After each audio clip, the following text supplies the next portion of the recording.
So hello everyone, welcome back to exponential classes. जैसे कि हमने लास्ट क्लास में देखा था कि हम कैसे किसी दो अनलाइक फ्रैक्शन को विद एलसीएम सॉल्व करते हैं। आज हम सीखेंगे एडिशन ऑफ अनलाइक फ्रैक्शन, वही अनलाइक फ्रैक्शन को ऐड करना। बट आज मैं आपको सिखाऊंगी विदाउट एलसीएम आप कैसे ऐड कर सकते हैं of unlike fraction without LCM.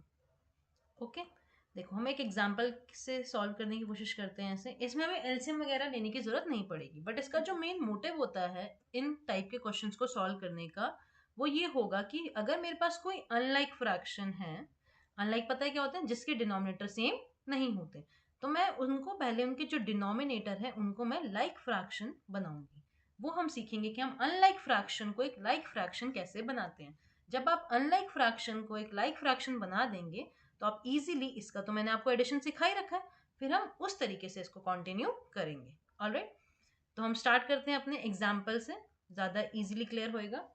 अगर मैंने सपोज एक फ्रैक्शन लिया 1/4 और मैंने दूसरा फ्रैक्शन लिया है 2/3, मेरे को क्वेश्चन से देखने से पता चला कि ये दोनों जो फ्रैक्शन है ये अनलाइक है। अब हम कैसे करेंगे, पहले जब भी आपके पास अनलाइक फ्रैक्शन होंगे, आपने पहला फ्रैक्शन उठाया दैट इज 1/4, आपको इसके न्यूमिनेटर एंड डिनोमिनेटर को मल्टीप्लाई करना है। किससे करना है? दूसरे फ्रैक्शन के डिनोमिनेटर से। तो मेरे पास 1/4 होगा, मैं किससे मल्टीप्लाई करूंगी? 3 से न्यूमिनेटर भी मल्टीप्लाई कर दो और 3 से डिनोमिनेटर में भी मल्टीप्लाई कर दो। कितना बन जाएगा ये? 1 टाइम्स 3 इज 3, क्योंकि न्यूमिनेटर न्यूमिनेटर से सॉल्व होता है, ये ध्यान रखना है, और डिनोमिनेटर डिनोमिनेटर से सॉल्व होता है। मल्टीप्लाई हो जाएगा, 1 टाइम्स 3 इज 3 एंड 4 3 जा कितना हो गया? 12। आगे बात समझ में? नेक्स्ट लेते हैं, दूसरा फ्रैक्शन उठाते हैं हम। दूसरा फ्रैक्शन क्या है? 2/3 है। अगर आपके पास ये फ्रैक्शन है तो अब आप उसको किससे मल्टीप्लाई करोगे? दूसरे के डिनोमिनेटर से।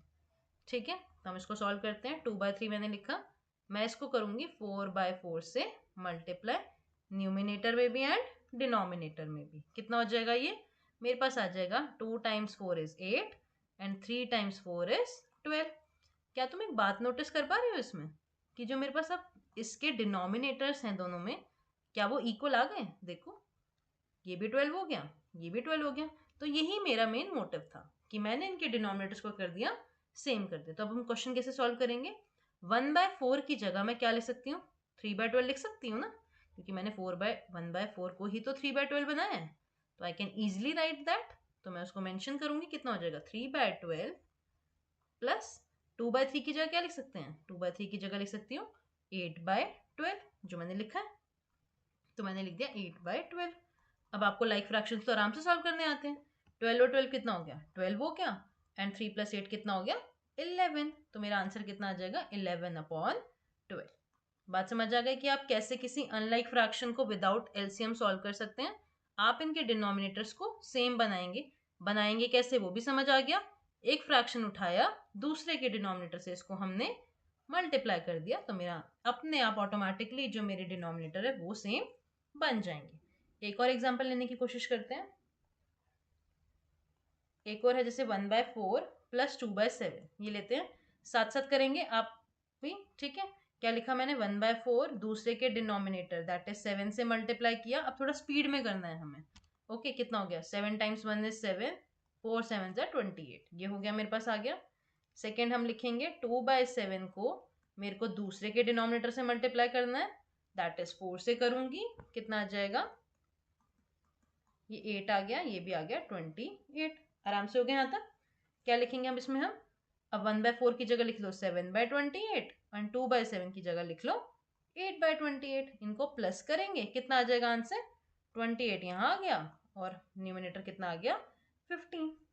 आई होप ये आपको चीज़ें बहुत इजीली क्लियर हो पाएंगी।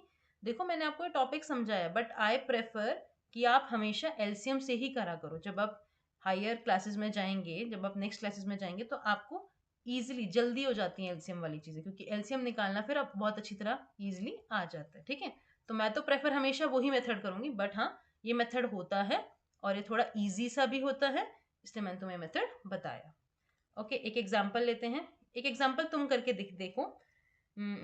लेट अस टेक, आपने लिया 2/3 प्लस 5/6, ये क्वेश्चन है। पॉज करेंगे वीडियो और अपने आप ये बनाने की कोशिश करेंगे and then you will check your answer.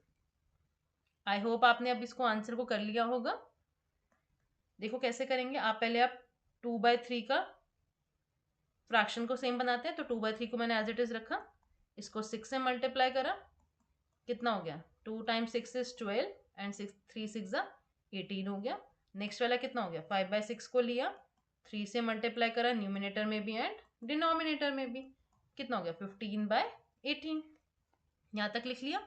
फिर क्या करेंगे हम 12/18 प्लस 15/18 को हम नॉर्मल एड अप करेंगे। कितना आ जाएगा अगर आप इनको ऐड करोगे, ये आ गया 27/18। अब मैंने आपको पहले ही समझाया हुआ है कि अगर आपके पास कोई फ्रैक्शन दे रखा है तो ये सिंपलेस्ट फॉर्म में आराम से चेंज हो सकता है। क्या लिखेंगे इसे, देखो 3 की टेबल में दोनों आते हैं, 3 9 27 एंड 3 6 18। ये और 3 की टेबल में आ रहे हैं तो क्या लिखेंगे 3 3 9 एंड 3 2 6। तो और जो हमारा जो ओवरऑल आंसर है वो कितना आ जाएगा 3/2। ऑलराइट, आई होप ये आपको मेथड बहुत अच्छी तरह क्लियर हो गया होगा कि आप किसी भी दो अनलाइक फ्रैक्शन को आप विदाउट एलसीएम कैसे यूज कर सकते हैं। ओके, तो आई प्रेफर कि आप हमेशा ये वही एलसीएम वाला मेथड यूज करना। Alright, like, share and subscribe to my channel and press the bell icon to stay updated. Bye bye, thank you.